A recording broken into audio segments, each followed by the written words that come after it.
Nabasa naman ng lahat ang mga testimonya ng aking ama patungkol sa kanyang ugali at gawain. Noon, dahil may tatay pa kami, hindi ko pa siya responsibilidad. Noong tumatanda, ay mas naging nakakabahala. Batid ko na nagda-drug siya.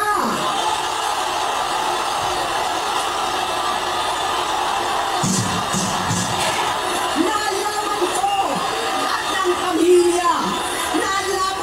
pamilya, seryoso ito.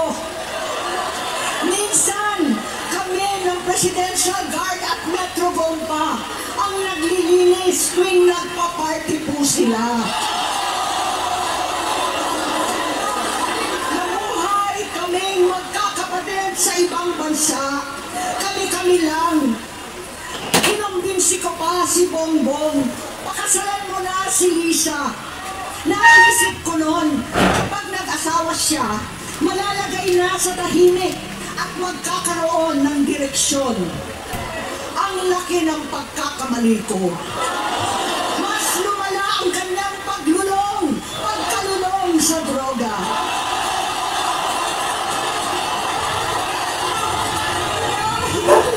Parehas pala silang mag-asawa.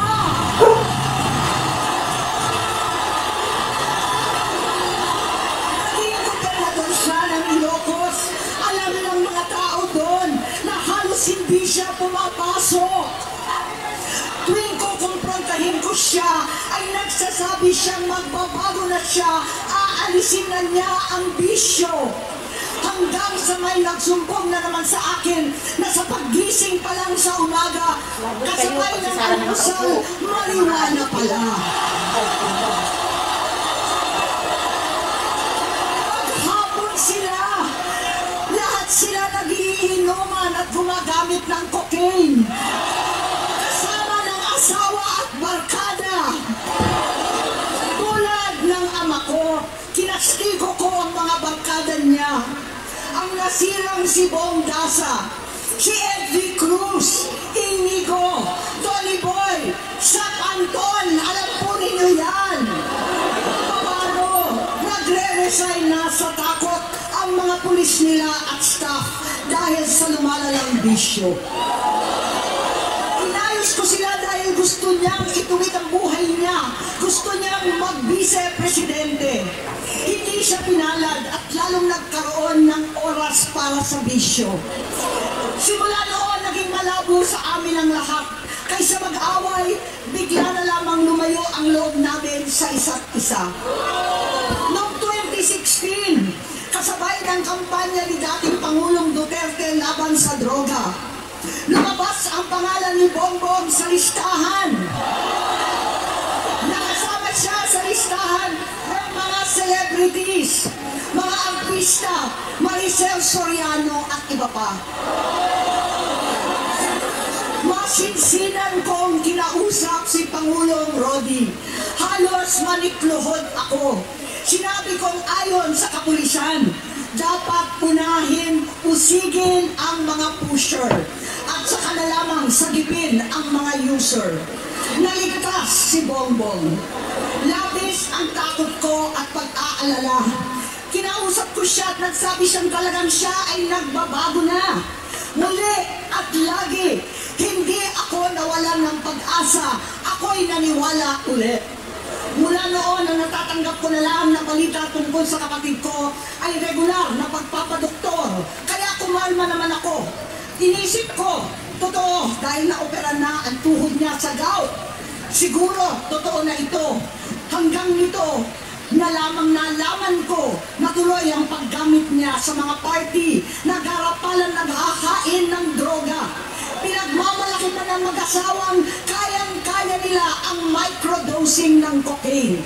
Hati-hatiin daw para 4 na beses sa isang araw.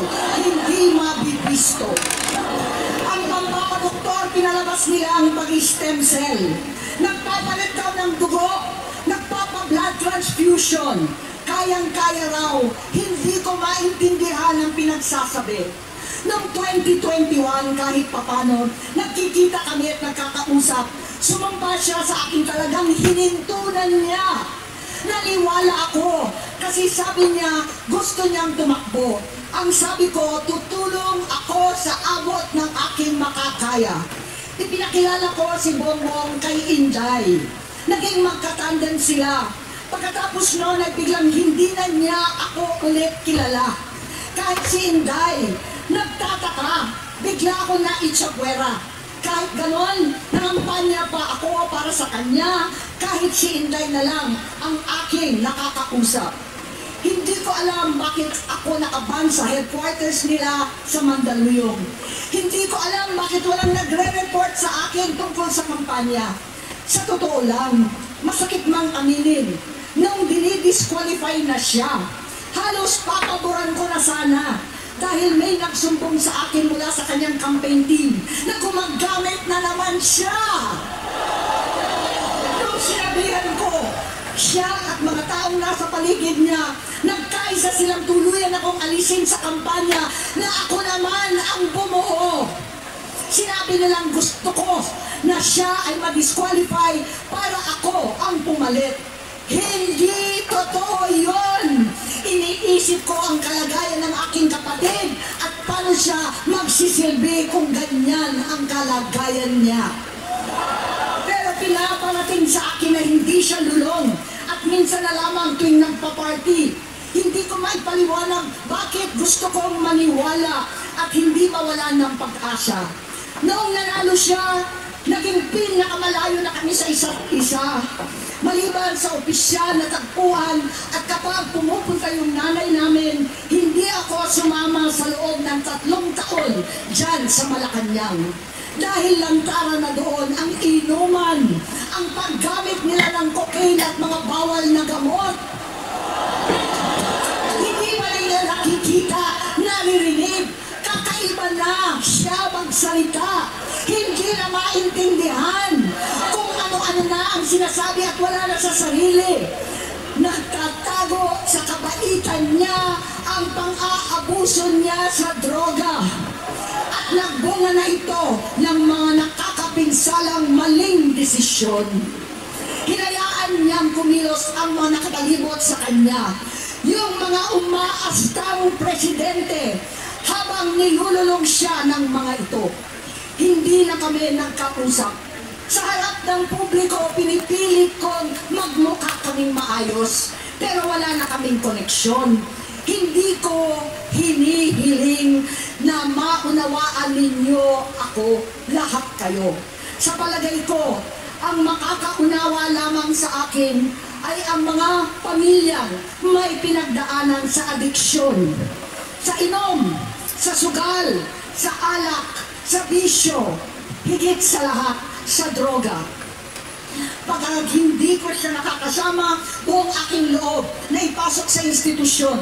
Ipagamot, iparehab ko na yan. Pero tuwing maghaharap kami noon, hindi kaya ng aking kalooban na gawin yon. Tuwing magsasabi siya sa akin na magbabago na siya, hindi ko siya kayang tiisin. Hindi ko kayang ipagkait sa kanyang pagkakataon at pagbabakasakali, umaasa ako at laging nananalangin na sana, oo nga, nagbago na siya. Hanggang dumating ang 2024 at 2025, yung bisyo niya na ang dahilan ng pagbaha ng korupsyon, kawalang direksyon at maling-maling mga desisyon. Walang accountability, wala nang hustisya. Hindi na alam ang nangyayari. Hindi na pinapaalam sa kanya ang mga pangyayari. Sinamantala ng mga ito ang paggamit ka ng droga. Kinangkam na nila ang kapan ng bayan habang ang mga dating tumatawag sa amin ng magnanakaw ay nakakita na pagkakataon sirain ang lahat. Nagagamit na nila si Bongbong para sirain si Inday. Itinutulak pa nila si Bongbong at ang bayan sa bangin para umastang tagapagligtas. Mula sa pagtraidor at pagpapahamak kay VP Inday, sa confidential funds na kung tutuusin ang galing naman sa opisina ng Pangulo, hanggang sa pagpadukot sa dating Pangulong Duterte para itapo na lamang sa ibang bansa. ay naging kalupitan. Garapalan ng pagtatakip sa kanya ng mga nasa Congress, sa Senado, mga miyembro ng kabinete. Kitang-kita na ng taong bayan, wala nang puwang ang kahihiyan. Para bang nauulit ang bangungot ng kasaysayan dinamas namin noon. 68 years old po ang tatay ko nung pinatalsik sa pwesto. 68 years old na rin si Bongbong ngayon. November 17 din, noong 2021, nung nakumbinsi ko si Inday na magbise kay Bongbong. November 18 po, bukas, ang ikatlong araw natin. 9 na taon na nakakaraan, saktong November 18 pa talaga, na pinalibing ni Pangulong Duterte ang tatay ko sa libingan ng mga bayani. Halo-halo na ang aking nararamdaman, pero alam kong ito ang dulo at hangganan ng aking pagtitiis at pananahimik. Hindi na tayo mananahimik! Dahil nalaman kong pati ang mga anak niya ay nagdodroga na. Kinasusuklaman ko pa ang pag-alok ng mag-inang si Sandro ng droga ang aking mga anak at iba pang mga kamag-anak. Yan ang hindi ko na mapapalampas.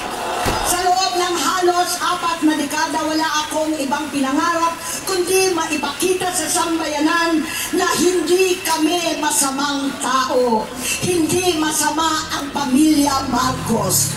Gusto kong ibangon ng dangal ng aking ama. Sa pamamagitan na nagpagtatrabaho para sa bayan, sinikap kong maging mabuting gobernador, kinatawan, senador. Hindi ako halos magpapahinga para makapag-iwan sana ng legasiya na kapag sinabing Marcos, nabawi na namin ang tingin sa nakaraan. Ngunit sa kagustuhan kong maging responsableng anak, matupad ang pangako ko sa aking ama. Nabigo akong maging mabuting kapatid. Naging mahina ako kay Bongbong. Sa kapulisan at sundalo, sa lahat ng mga leader at tagapagpatupad ng batas, siya ang Pangulo natin ngayon. Sinabi ko kung anong kalagayan niya ngayon.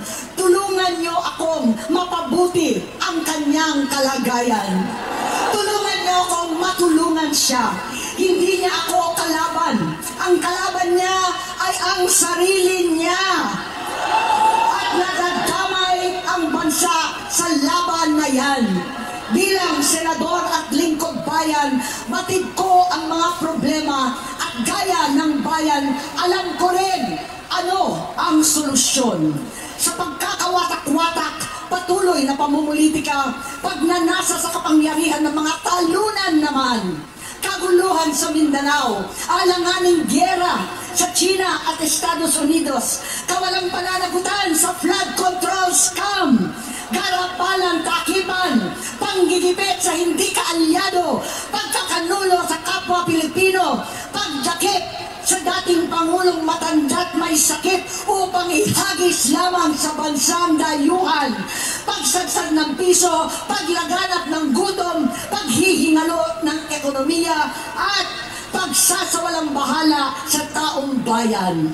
Ang delubyo at kalamidad na nagdudulot ng parusa, ang korupsyon na nauwi sa kawalan ng tiwala at hustisya sa Pilipinas, sa kanyang pamahalaan, lahat ng yan ay masusolusyonan kung ikaw, aking kapatid, magsaayos ng iyong sariling kalusugan.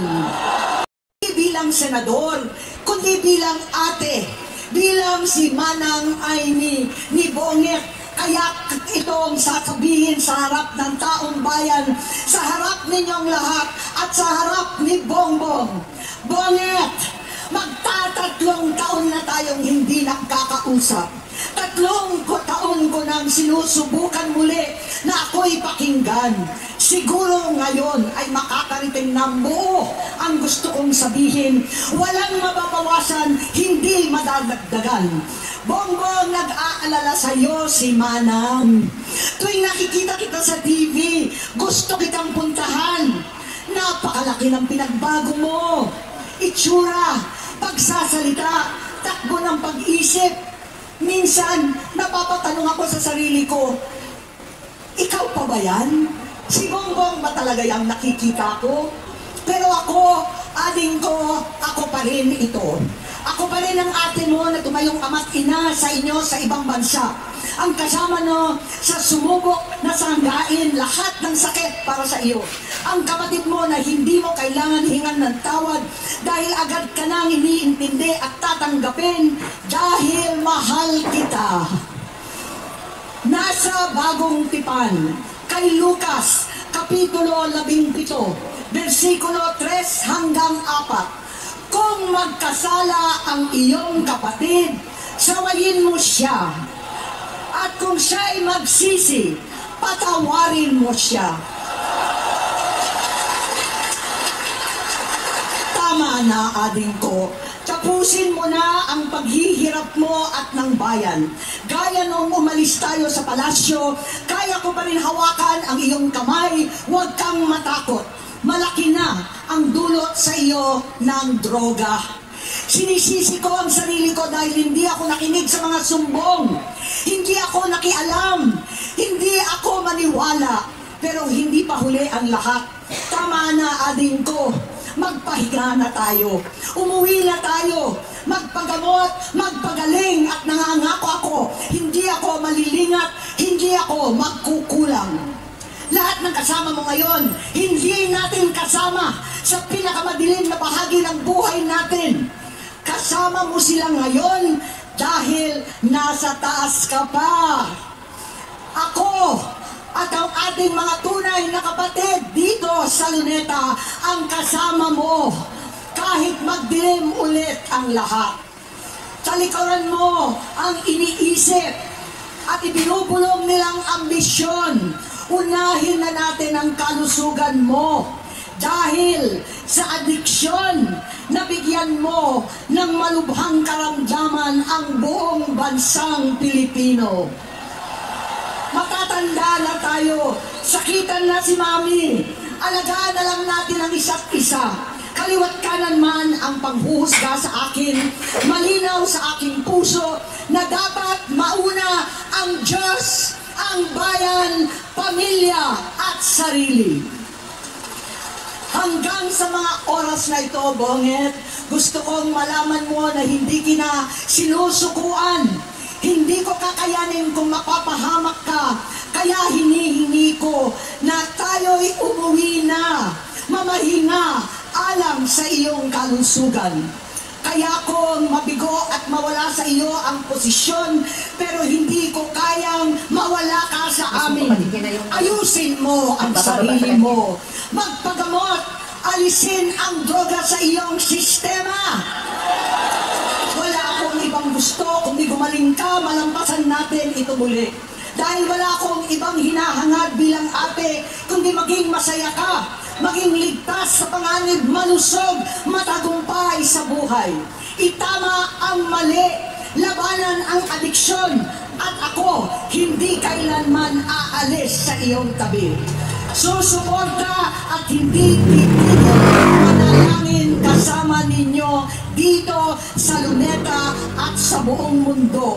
Dahil iyon naman ang tungkulin at ibig sabihin ng salitang kapatid, kapatid, mabuhay kayo magkakapatid.